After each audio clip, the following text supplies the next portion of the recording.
Okay, good afternoon, good morning, everyone. I know we have folks joining from all over, so we will give it just a moment to let people filter in. I'm excited about today's webinar. I think it's going to be fun. While we're waiting on everyone to come in, why don't you just in the chat, just let us know where you're joining from. Let me make sure everyone has the ability to chat with us.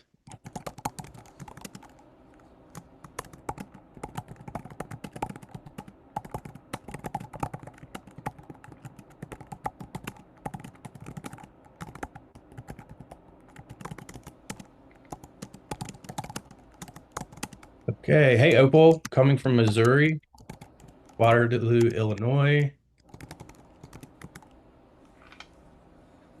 Awesome. Okay, we'll have a few more people roll in as time goes by. We've got a nice little group to get started. So let's jump right in. My name is Troy Jenkins. I'm the Director of Enrollment here at ACHS. Today's webinar is going to be an exciting one. We don't often get a lot of chance to talk about our micro-credentials, and that's what we're going to be focused on today, a new micro-credential that we're offering now, and have the benefit and the honor of talking with the person that created it for us. So, Nicole Chase, who is with us today, I'm going to let her introduce herself in just a moment, a little bit more in detail. But just before we get started, just a quick reminder, if you've joined with us before, you're probably familiar with this. If not, this is a webinar. We have it set up in the webinar format, so your line is muted. We want to hear from you in the chat. If you have questions along the way, we do want you to just go ahead and pop those in. No need to wait for a Q&A portion. We'd love to hear what's on your mind, and we'll do our best to answer those as quickly as we can. Um, but just as a reminder, if you are in the chat, just make sure to change the to everyone so that we can all see your questions and answers, rather than just host and panelists. That'll just make it easier. Um, so again, we're always looking for ways at ACHS to supply our students with options. There's a lot of different ways to learn. There's a lot of different topics that our students and prospective students tell us they want to learn about, and we're always trying to listen and create what we can to meet that. Um, a lot of times you'll hear us talking about our accredited programs, our degree courses, things like that, how to get enrolled, things of that nature. But micro-credentials are a little bit different path. They are a good fit for anyone, whether you're already a student with us, thinking about being a student with us, or just, want to learn on your own at your own pace. So we'll talk a little bit more about what makes them different here in just a second. But I want to go ahead and share our um, our presentation for the day, just so we have something to guide us through. And Nicole and I will do our best to not just read the slides to you and just get a little bit more hands-on today, which I think will be fun.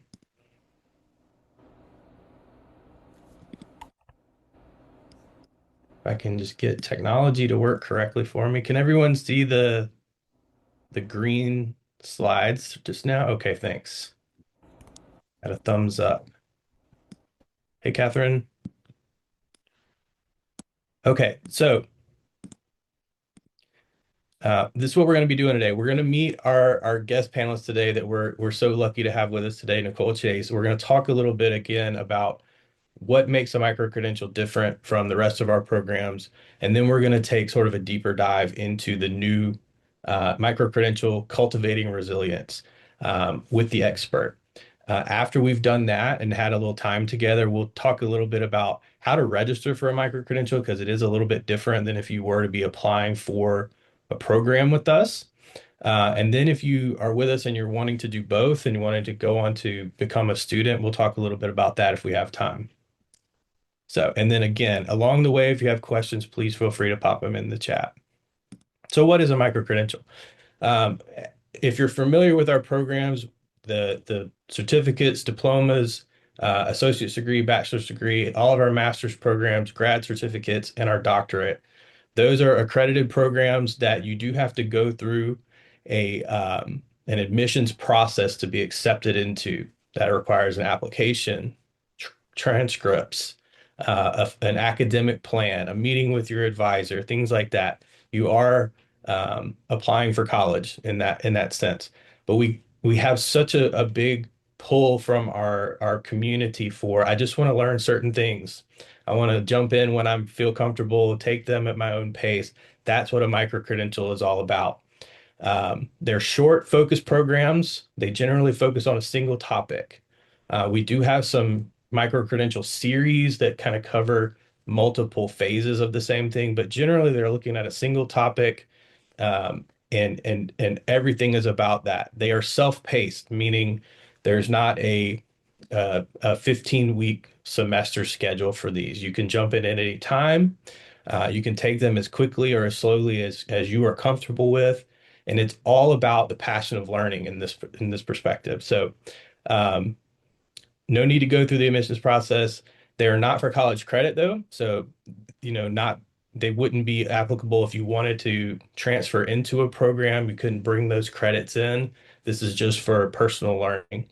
But the benefit, though, is they are direct purchase and registration. So you don't have to be admitted by the admissions committee. You can just put them in your cart like you're in Amazon and sign up for them right there and get started as soon as you want to. We've always asked, like, who are these the best for? Like, who should take these? We have so many prospective students that tell us that they wish they could jump into a program, but they're just so busy with the life that's already operating. So this is perfect for a busy individual that has a passion for health and wellness, but doesn't necessarily have the time to devote 9 hours per class per week to study. They're really great for our ACHS students. So we have students all the time that tell us, they are on their path to their degree, but they wanted a little extra. They wanted something else. They got interested in something along the way that maybe not it would not be covered as in depth in their program, but they have this avenue that they can take for their own personal interest. Um, or we've also had students that enroll with us uh, several months before the start of their program. They're eager to get started. So a lot of times they'll take a micro credential just to go ahead and start learning things while they're waiting for their program to get started. And there's also some micro credentials that are set up for continuing ed. So practitioners that are looking to keep their practice fresh and get those hours that they need. There are a lot of things on there that are perfect for that as well. Do we have any questions in the group about micro credentials, what makes them different, or what you can do with those? I'll give it just a minute for anything in the chat.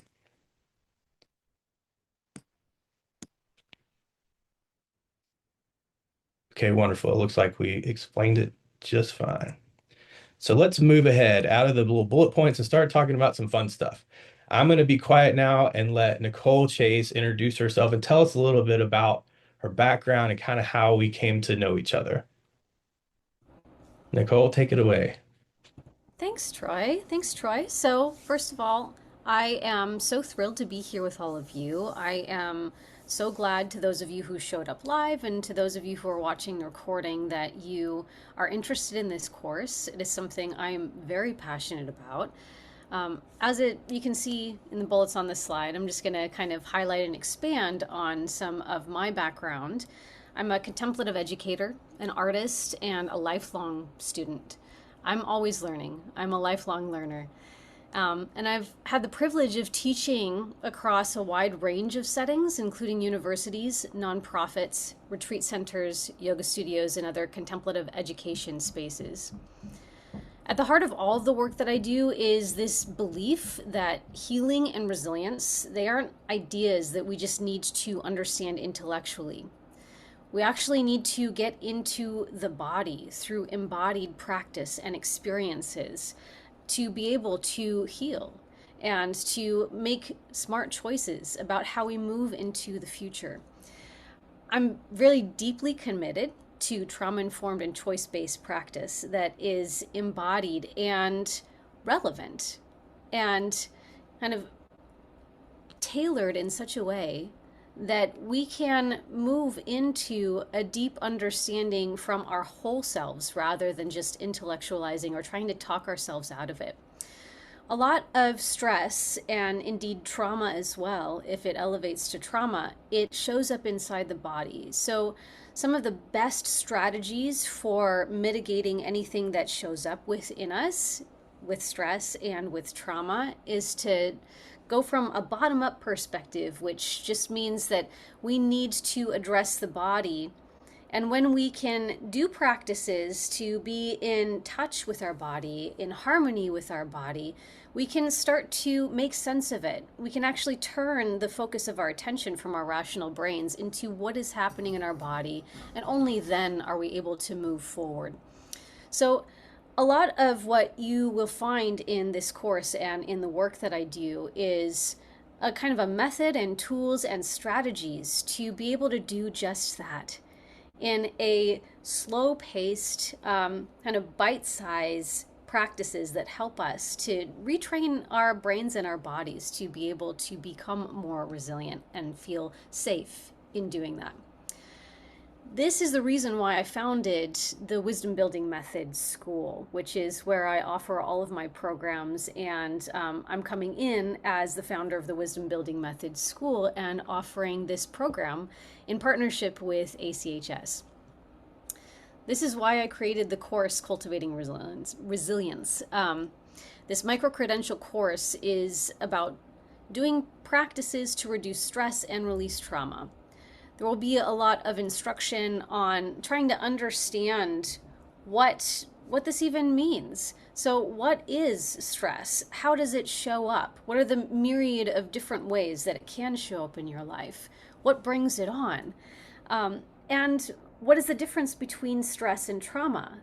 They're interrelated, but they're not necessarily the same thing. All stress is not necessarily trauma. So we need to be really careful about how we identify the two.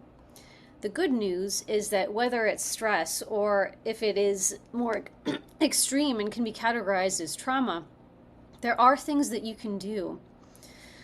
We have learned in recent years that the brain is plastic. It's a term called neuroplasticity that you might be familiar with. So, through intentional focus and through practice consistently over time, we can literally regroove our brains. We can reshape them in ways that help us to thrive and have more vitality, that help us to heal. We're living in times where a lot of us are carrying a lot. And I felt especially compelled in these times to create a course like this so that we have some tools and an easy way to come back to steadiness and connection and capacity, one little step at a time. So, to give us a little bit of a taste of what this could look like, before we go any further with questions and with more information, I'd like us to get a felt sense of what types of practices I'm talking about. So this is a short practice that we'll do together, probably about 5 minutes or so, that you can take into your daily life, and it'll be really related to the topic of this micro-credential course. So this short practice is going to help us to ground and to tap into feeling what is called common humanity. So softening into common humanity. What connects us? We all feel stress. We all have things that challenge us. So I invite you to arrange your body in a comfortable position. You can either sit on a chair, on the floor. You can stand if that feels really comfortable, or you can even lie all the way down. So taking a moment to decide for yourself how you'd like to arrange your body for comfort for just a few minutes. And once you find that position, you're welcome to close your eyes, or you can simply soften your gaze, maybe turning your gaze away from your screen momentarily as well.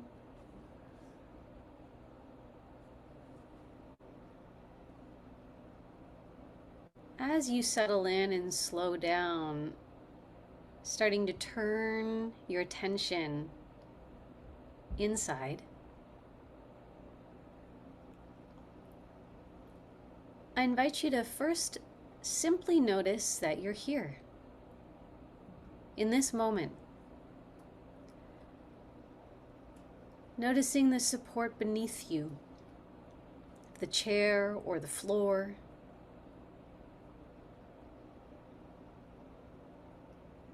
Noticing the surfaces that your body is lightly touching.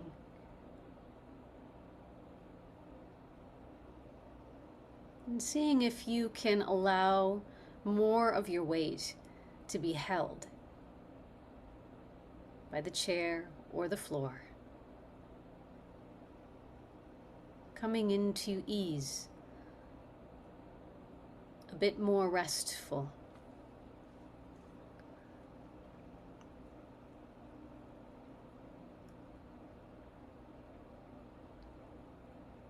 And as you rest into an easy aliveness in your body,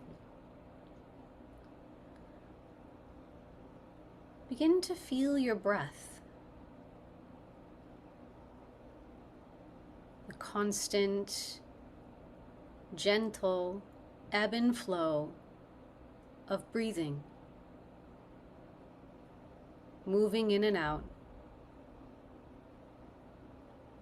No need to change it in any way. Noticing the natural pace and rhythm of your breath.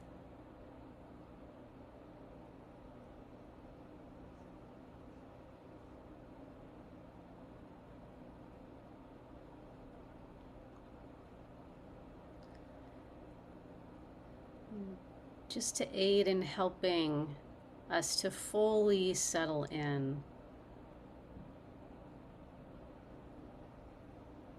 I'll invite us to take 3 breaths, coordinated breaths together, where we'll sigh out. So on your next inhale, inhale through your nose, and through an open mouth, exhale completely.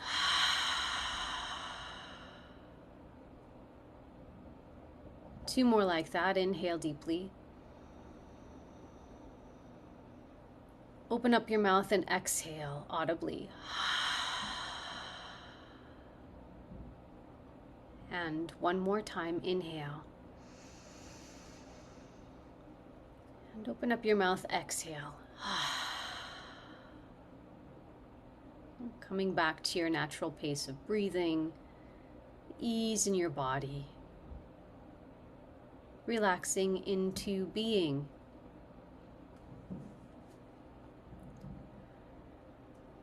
And from this place, and only if it feels okay to do in this moment, I invite you to bring 1 mild stressor that you're carrying today into your attention. Don't choose the biggest thing, something small, something like a little bit of tension in one part of the body, something that annoyed you that happened this morning, a lingering worry, feeling rushed from one thing to the next.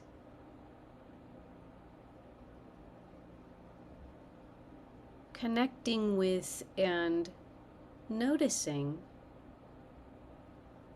if it shows up in your body in a particular way, in the form of sensations, if there's any emotional content, if you have a feeling of aversion, trying to push it away.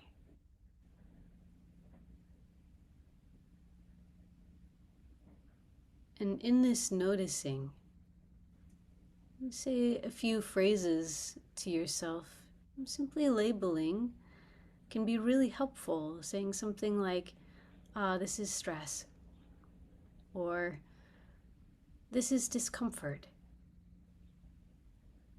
Maybe this is tension, or even, this is a lot right now. Holding it gently, saying, yes, this is present, this stress, this discomfort. I have enough capacity to hold it, to be with it, to breathe through it.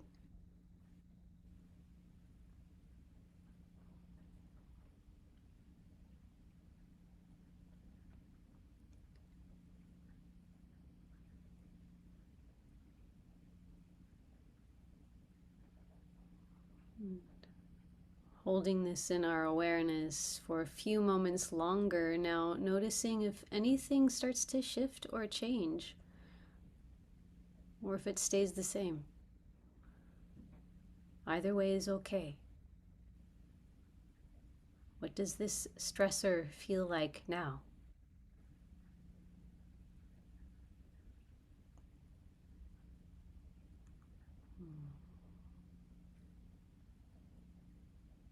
And lastly,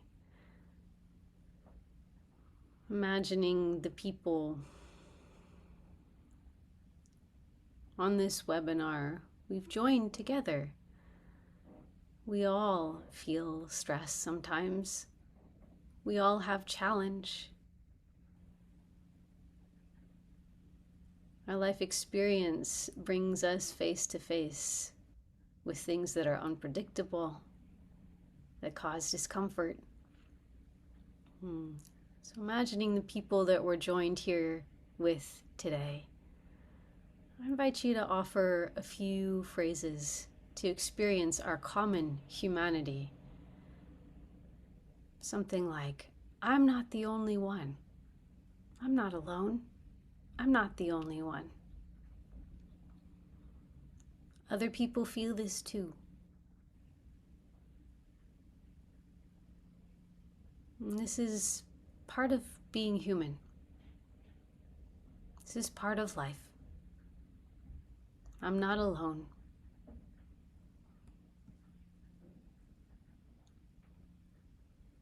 I'm not alone.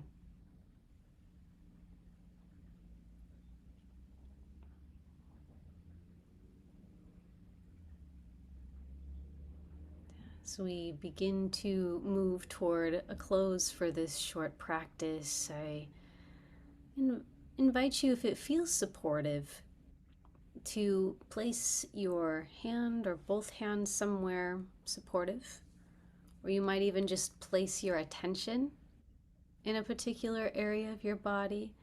Like, for example, you could bring your hands on opposite shoulders like you're giving yourself a hug.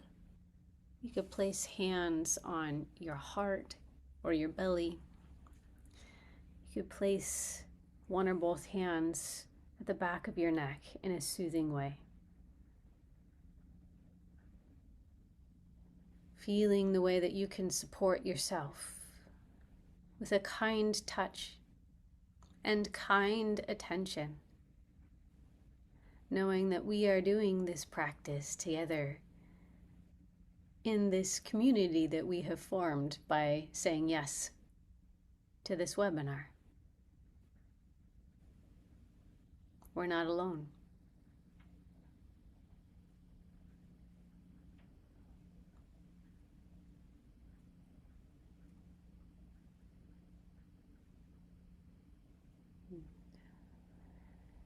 When you feel ready, I invite you to begin to open your eyes if they've been closed.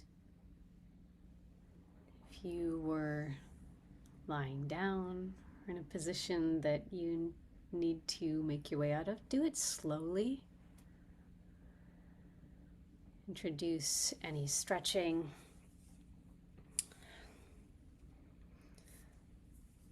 Or even looking around your physical space can kind of help to come back into our Zoom space, our digital space together. And when you feel ready, you can simply come back to our space here together. And thank you for practicing with me today. Troy, I'll hand it back over to you. Thank you. That was amazing. Um, I hope everybody out there had a pleasant experience. One thing that kind of stands out to me is we're always thinking about how to make our learning experiential and practical, like actually putting it into practice while we're learning rather than just something that lives on the other side of a book or a paper. So that was just a great example of what we mean by that, and I really appreciate you walking us through. I actually feel a little bit more planted going through that exercise, sort of a little bit more here in the moment. Um, Before we move on, we have some questions for you about kind of the origin of all this, but I'd love to hear from the group. Did anybody, what did anybody get out of that? Is there anything that you'd like to share in the chat, like how you're feeling now? Did you feel anything different? Um, so Susan, recalibration, great. Feel free to share in the chat, kind of what you experienced there while we step ahead into the micro credential. More grounded. Wonderful. Thanks, Maggie. So thank you for that, Nicole. You and I spoke before about this, and I knew that we were gonna have a moment of practice in this, but you know, kind of experiencing it live in the moment was really great. I'm excited to move on and kind of hear. We had some questions that we know we have, and that our students are going to have, and just while we're here in this webinar space to talk through those with you and just kind of get your thoughts on these, like the answers to these, so that our students and future students can kind of have a sense of the origin of the Cultivating Resilience micro-credentials. Can you tell us a little bit about what inspired you to create this course? And I think the key also with that is the time element of it. Like why did now feel like a good time to bring it to us? Hmm. I love this question, and it feels like this world right now, we have more and more increased demand. Um, so many people are living with chronic stress and emotional overload and nervous system fatigue, and they're kind of doing it quietly on their own. And as I was starting to offer in-person educational experiences and retreats and classes, I started to think about, well, how can I make a lot of this method and these ways of being in the world, this kind of retraining, recalibration of the body and mind, how can I make it more accessible? Because it feels like it is so needed right now. Um, we don't necessarily just need more information. I think that what I really want to highlight is that this micro-credential course, it does kind of go hand in hand with explaining what we're talking about, giving you some information, but then to apply it to some practices that can give you a felt sense of what you can do with it, right? I think that there's an abundance of information out there for maybe like how you do your own self diagnoses for things that are more physical ailments, but also things that are more psychological ailments. The kind of commonality amongst all of these is that we are very stressed right now as humans in this world, and it's coming at us from multiple different directions. So if you're to look at that as one of the root causes of our suffering these days, knowing that there are ways to lessen that suffering or maybe completely alleviate some of that suffering, and that there's a process that can help you do that. It feels really empowering. It feels quite liberating in some ways. And so I was inspired to create this now because of the burden that it seems like we're carrying, this kind of excess burden. And so that we can have tools to respond to life with more empowerment and more choice.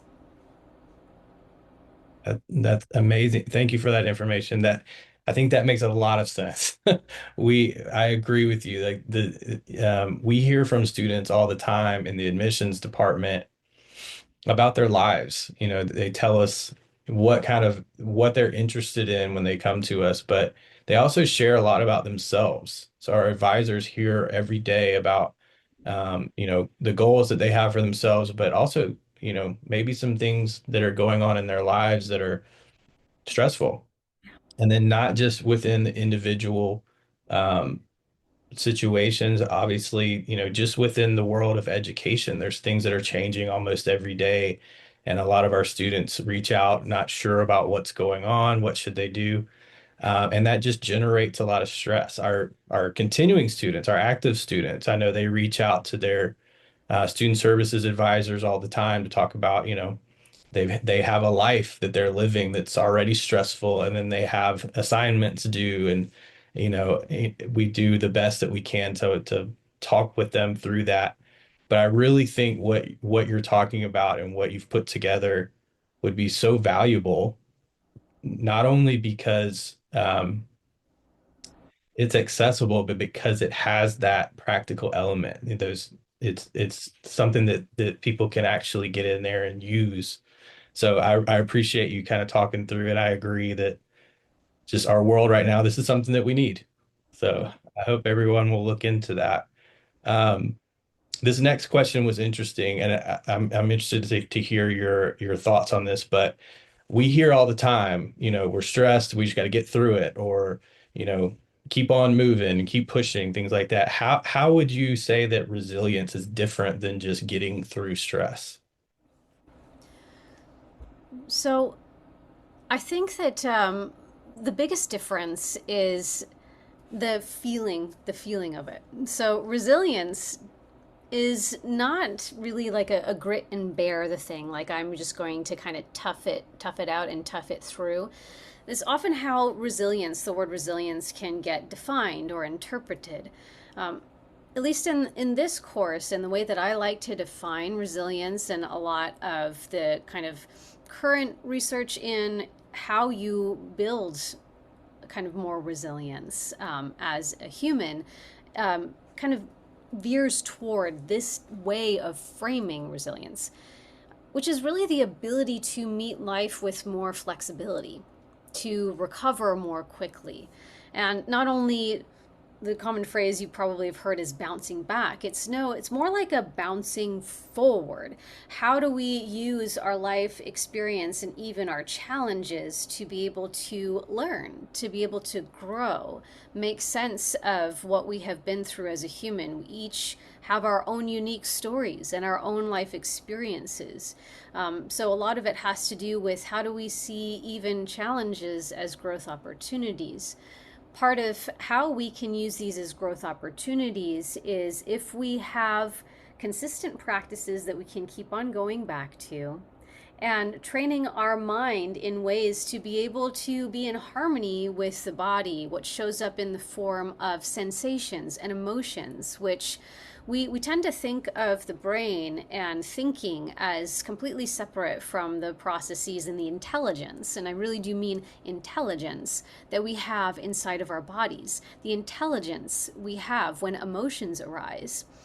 The more that we can become accepting and like even inviting of our sensations and emotions, and as ways for deepening our understanding of humanity and of ourselves, the more we can show up with this kind of flexibility, embracing the full range of human experience, rather than always trying to push away things that might be a little bit more complex or challenging, say emotions like sadness, or even anger or annoyance, anxiety. These are natural human things. To expect that we can always be happy and that everything is pleasant is just not reality. It's not realistic. So, how can we be flexible emotionally, physically, and even relationally? It's not about toughness, as I mentioned. It's not about pushing through. It's about listening inward, learning how to, so when we're in harmony with sensations, we're regulating our nervous system. We're learning even strategies when we feel anxious to bring us back to calm. There are ways to bring us back to calm quite reliably. And being in harmony and accepting of the broad range of emotions, even seeing the beauty, say, of sadness, right? Allowing ourselves to feel as much as we can. This builds sustainable capacity. So I like to use the image of a window, and this will show up in the course too. So sometimes, like most of us, if we don't kind of hold the perspective of, we just want to always look toward the pleasant and the happiness, and everything else is not to be paid attention to, we have a really small window that we're looking through at the world. The more that we can build capacity and appreciation of the full range of experience, it's like we're growing that window, we're opening it wider and wider and wider, and so we can see more of the beauty of the landscape of life.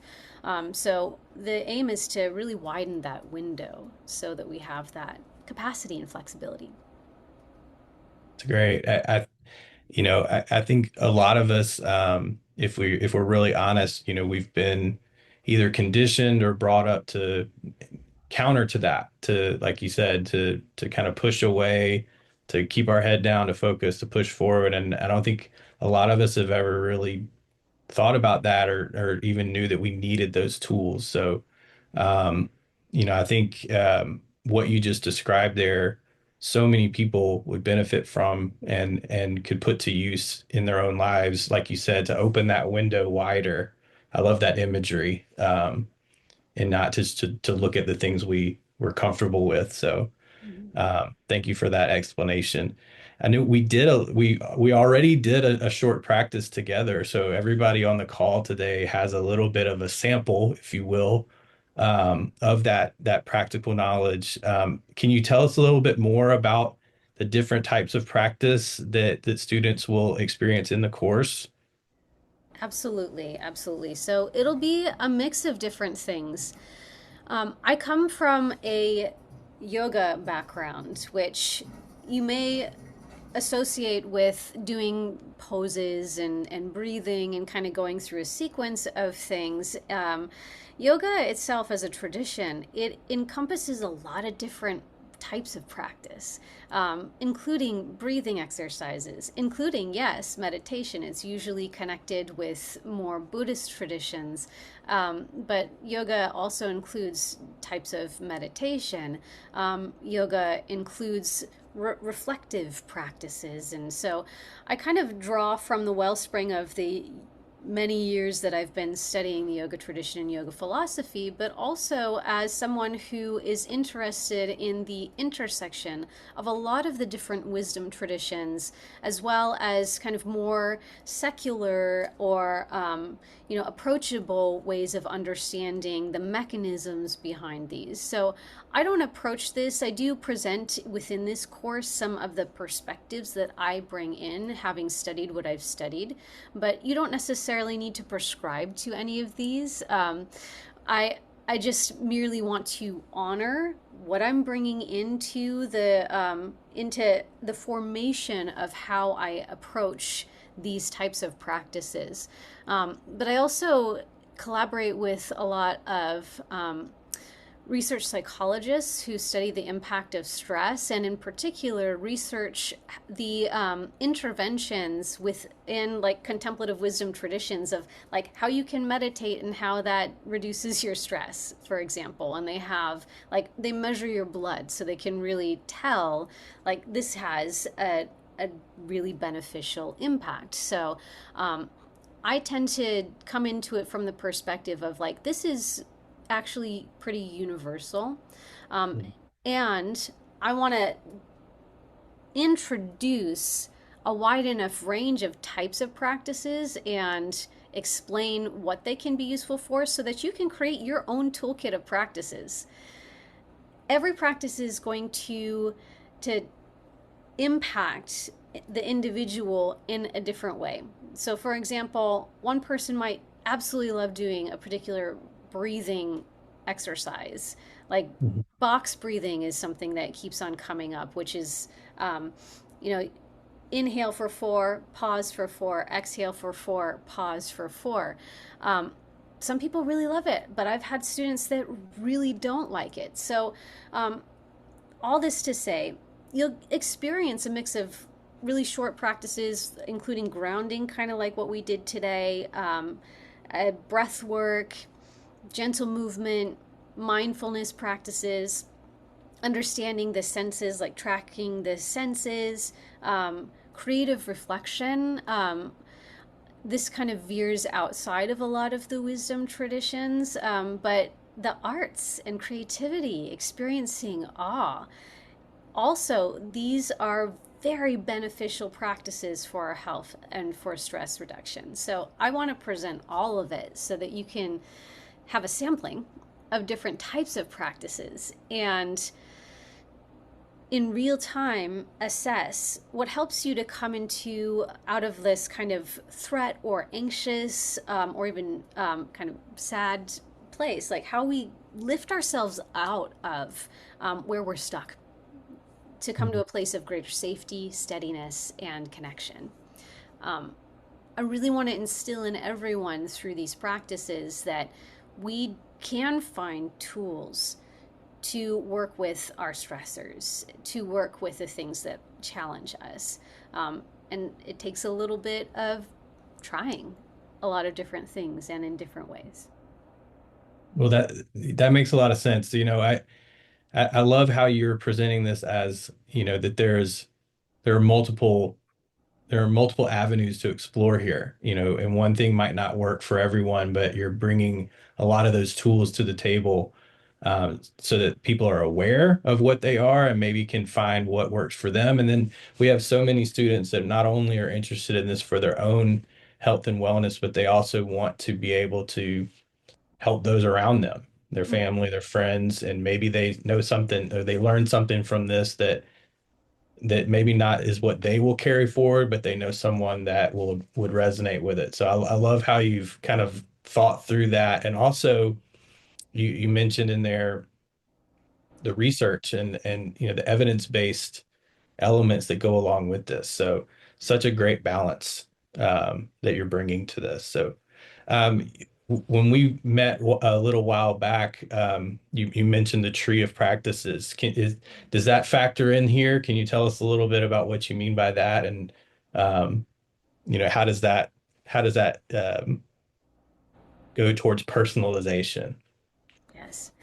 So this is a tool that I was inspired to create. So I definitely this isn't something completely new. There are other kind of institutions that have used something similar, but this the is my particular take on how you put together your own set of practices. And I like to frame it as a tree of practices because this speaks to the fact that they all positively impact one another.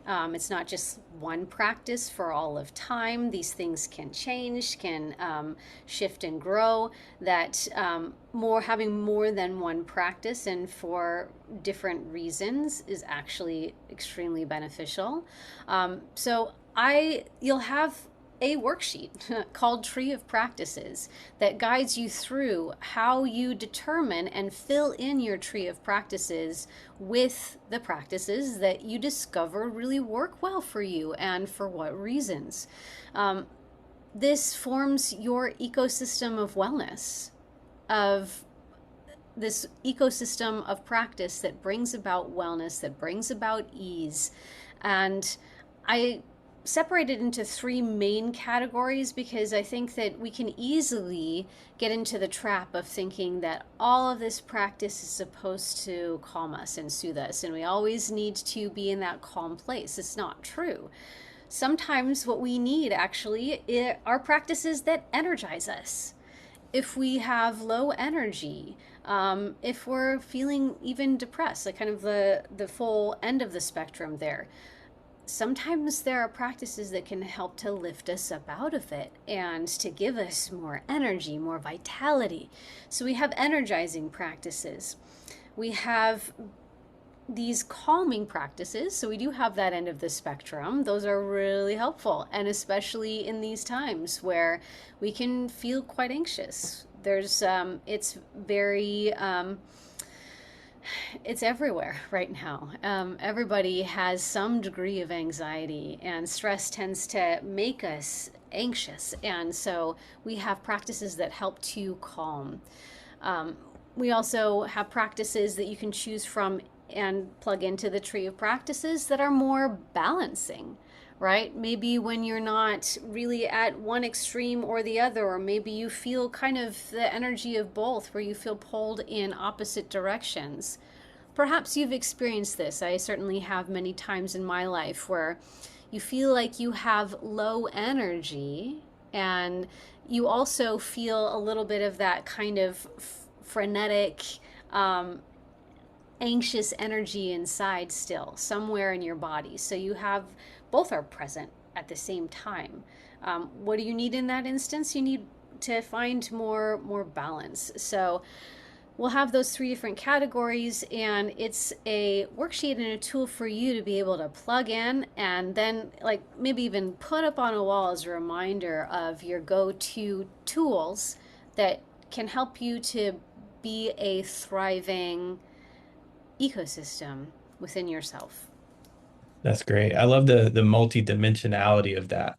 Because I'll be honest, like when I think about this micro-credential and what your my mind immediately goes towards calm, like how to tools that'll make me calm. But I never really thought about there are times and there's a lot of value in energizing in certain moments. So that's just a great visual. And I love the visual of the tree. One of the things that we have at ACHS this year, we're looking forward to 2026, sort of a common theme of growth. So the tree grows, that goes right along with that so well. So, who is this course really for? Who do you feel like this would benefit from this or uh, tend to walk away with by the end of it? Yeah. I I really I think I believe that anyone could benefit from a course like this. It is a course in discovering what it means to be human, um, on this earth in these times, and but this course is especially helpful for those who feel, stretched thin, feel emotionally taxed, feel perhaps burnt out, feel stuck in stress patterns, that they can't really think their way out of, and they've tried other things. This is especially useful for people like that have any sense of stuckness and want to be more empowered and have choices to be able to engage in practices and ways of moving through the world that can help them to feel like they can approach even the biggest challenges with at least a little more ease. So by the end, I, very much hope and expect that students will walk away with a practical set of go-to tools. Like, I want to, more than anything, I want to educate and for you to leave with a good understanding of what stress is, what it's not, the difference between stress and trauma, what to do with what is showing up inside of you. But more than anything, like a really firm, grounded understanding is what you do. What are the tools? Like, I want you to have the tools ready to grab when you need them. I also hope that you'll have a clearer understanding of all of the concepts, because until you can have that reflective capacity to turn in on, oh, I'm feeling this sensation, like what can I unpack there? How did that arise? Was it an interaction with a loved one? Did and kind of know the character of how these things arise within you. Um, we don't really know what to do with it if we're not aware of it. Is my point here? Is that becoming aware is important. So we need to be able to be in that reflective practice. But then again, we also, where we often get lost with a lot of this is we don't know what to do with it even when we recognize that something's there. So I want you to go away with being able to recognize, like, oh yeah, that's showing up again. And oh, I have this practice that I can do that gives me some relief. So yeah, it's really just about more ease and empowering yourself to bring about more ease in your life.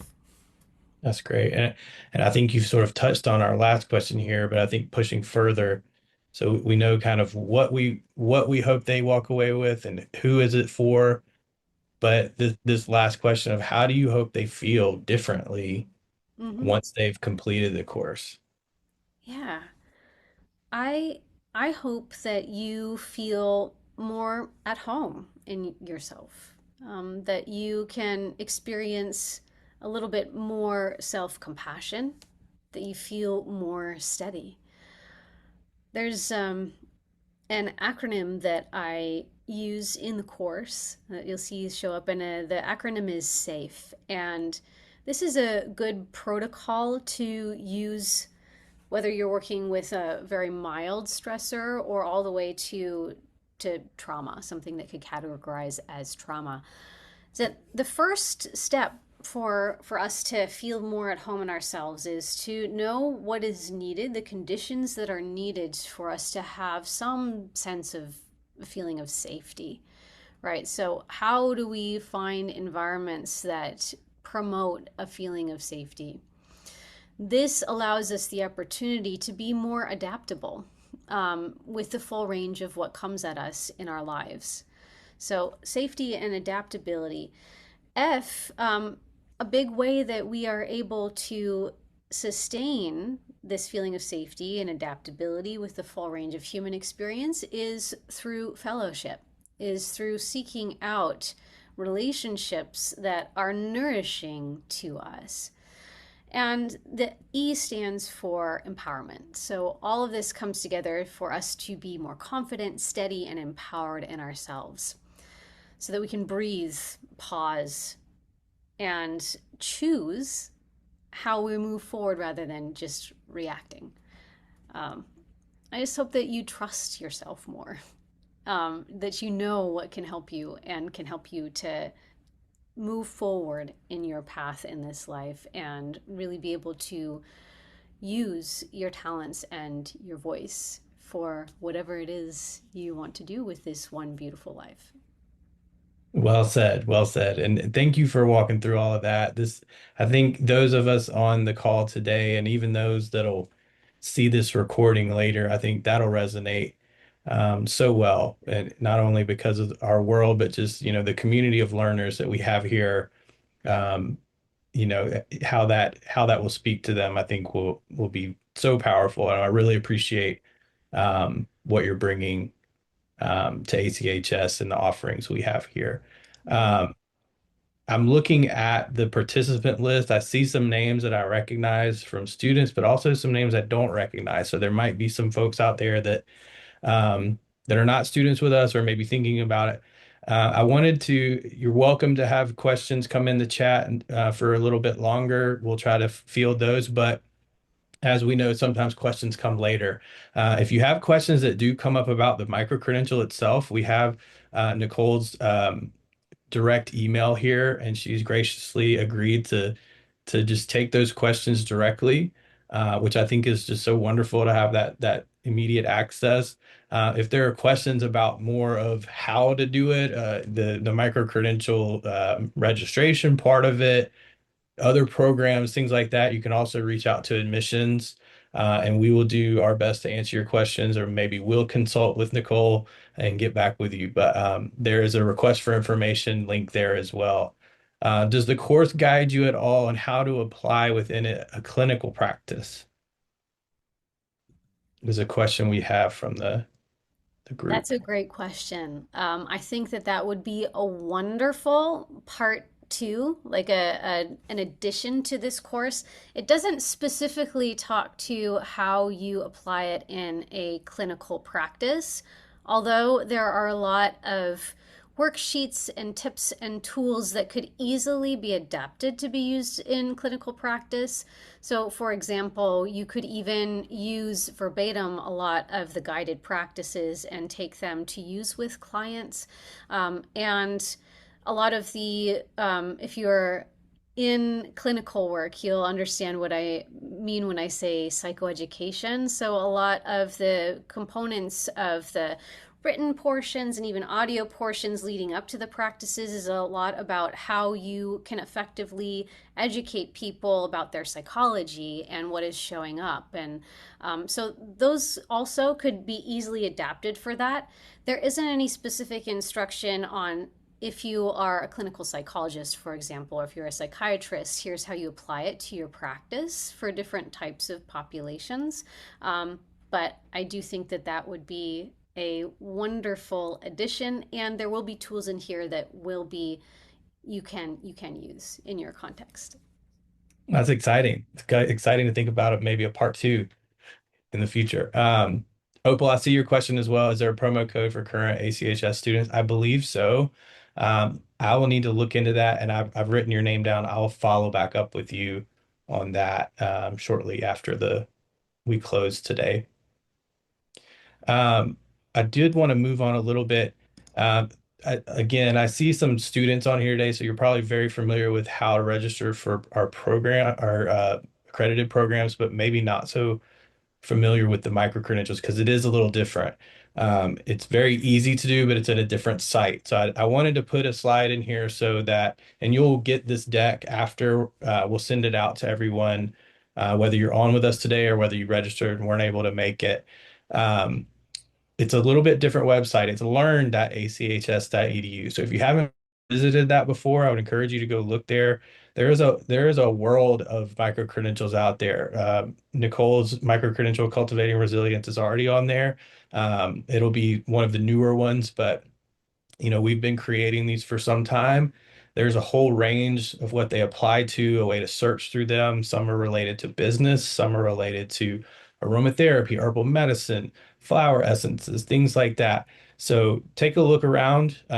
If you are interested in something, you can just click the enroll button um, on that, and it will put it in your cart, literally like Amazon or any kind of online shopping environment. It'll put it in your cart. Then when you're ready to check out, whether it's one or multiple, you can check out from your cart. You will have to create an account or like a registration account because that's how we will connect the access to you. So if you already have one of those, you just put in your login. If not, you'll have the opportunity to create that profile when you check out. And then you'll just complete your purchase, however you're comfortable doing that. And then once you've purchased the courses, you'll receive access through an email on how to begin. Like I said before, these are self-paced. There's not a term start that you have to wait for. You can begin as soon as you get the access to it. Um, so I hope you all they're clicking on this picture will take you right there. The link is there as well. But again, if you have questions at all before you jump in, feel free to reach out and we'll go over those with you. Let's see where we are here. I think we're right at time. So I'm going to very quickly just touch on the contrast to this. If you're looking at certificate or degree programs, again, that is a different process. You'll go through the admissions process. You'll have an advisor that will walk you through everything there. A little bit more requirement to get enrolled there. So if that is something you're thinking about, the best thing you can do is go to our website and just start your application. It doesn't obligate you to anything to do an application. It's also no cost application, but you'll have an opportunity to fill out some questions that tell us about you, and those are very important. You know, what you're hoping to do with this, what got you started, all of that goes into the consideration along with your GPA and your transcripts as to um, your admission to the program. So take some time on that and tell us your story, basically. From there, we'll reach out once we have an application, walk you through the rest of the steps here, but that's going to be basically getting us your transcripts, setting up your academic plan, deciding on a funding plan, completing your enrollment with the registrar, and then doing your orientation. So a little bit more steps involved there, and those will start on particular dates. So if it's something that you're thinking about, either along with the micro-credential or after the micro-credential, um, reach out and we'll help put a plan together that allows you to do all of it together. So. I really appreciate everyone being on today. This is the admissions team here. If you do put in an application or put in a question to that email address, one of these folks will be reaching back out to you. You may know them already. This team has been together for some time, so you probably already heard from them at least once. But I want to thank Nicole once again. Thank you so much for your information today, the practice that we had together. I think that was so unique. We don't always get to do that. So I think we should do more of that, bring that into our meetings and our settings. Thank you to the guests today for joining. I hope you got a lot out of this and you're excited to learn more. We have some links here for you to look into. One I would recommend the most is our YouTube channel, the ACHS TV. That's where this presentation will go eventually, but there are also a huge list of other webinars and videos that we've done over the years. So check those out if you haven't already. Um, and I hope everyone has a wonderful afternoon. And if you are seeking tools to cultivate resilience, I hope I hope this speaks to you today. Thank you. Have a wonderful afternoon.